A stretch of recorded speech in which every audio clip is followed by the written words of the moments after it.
Welcome to the How to Build Deployment Pipelines with Kubernetes. The first thing we want to do in Harness is set up our cloud account. As you can see, we've got some Amazon accounts. Let's create a Google Cloud account. If we give it the service key and the account name. Next, what we can do is go to our application and let's define a new microservice that we want to deploy within Kubernetes. So I'm going to click Services. I'm going to add a service called my microservice. Artifact is Docker image. And next I'm going to add the artifact source of where I can find the image. So I'm going to go to JFrog Artifactory. I'm going to point it to the repository name, give it the image itself, and now Harness will version control all of the new builds and versions from that repository. You can see we've got a Kubernetes specification, so we can specify the hardware requirements, as well as any advanced settings of the controllers and attributes and configuration that you already use within Kubernetes. The great thing with this is Harness version controls this at the service level. We can also add any environment variables or secrets. So now let's create an environment for our microservice. I'm going to click Add Environment. My environment is the name. And then next I'm going to add the service infrastructure. So I'm going to pick the microservice that I've just created. I'm going to choose Kubernetes as the deployment type. And I can decide whether I want to deploy on direct Kubernetes or actually leverage a cloud account. So I'm going to pick Google Cloud. I'm going to pick the cluster, which is pre-populated. And that's it, I'm done. So that's the environment and the target for my microservice. Next, let's create a workflow. Add workflow. I'm going to call it Canary Deployment in Development. I'm going to choose Canary Deployment as the workflow type. I'm going to pick the environment I want to deploy to. And now I get a wizard that guides me through the Canary deployment. The first phase is I'm going to pick up my order service, deploy it to Google Cloud Kubernetes.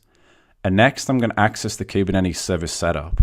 And this gives me all the configuration for the controller name, the resizing strategy, along with any kind of auto scaling requirements that I have. For example, I can specify the minimum number of pods in addition to the maximum and a target CPU threshold. Let's put 80% in there. We can also use the standard YAML format as well. So if you're used to kind of doing this in YAML, you can do this and it will be version controlled. We can also enable any ingress rules you've got for traffic splitting or routing. That's all there as well. And you can also choose the different service types for the Kubernetes as well. So all the Kubernetes configuration is native within Harness. For phase one of my Canary, I'm going to upgrade 10% of my environment. And once that's done, I'm then going to verify the deployment using New Relic. So I'm going to point it to my New Relic server. I'm going to pick my application. I'm going to say verify the performance for 15 minutes after the deployment. I'm going to do the same with Splunk so we can check exceptions and errors. The default rollback strategy is to roll back the containers. Now that I've got phase one, what I'm going to do is copy to create phase two. And this time when I upgrade the containers in Kubernetes, I'm going to specify 50%. And this is what uses the resize the replication controller in order to do that. I can copy it again to create phase three, which is 100%.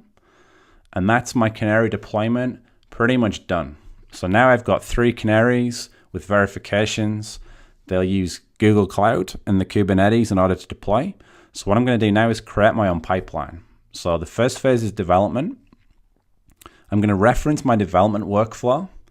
Next, I'm going to add QA as the second stage, and I'm going to give it the QA workflow. We'll have a manual approval for stage 3.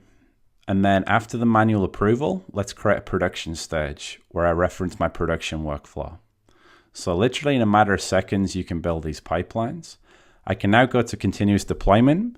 I can manually kick off the pipeline by selecting my application, picking the pipeline. Harness automatically picks up all the different versions of the service, and now it's deploying. We can see we're in stage 1. We're in some security scans. The target infrastructure is Google Cloud Kubernetes. It's now setting up the containers using the Kubernetes service. And in a few seconds, it will deploy the new versions of the microservice. I can drill in and see it execute in the context of the deployment. So I can look at the console and the logs within the Kubernetes replication controller itself. And that's it, I'm done. Sign up for your free trial at harness.io.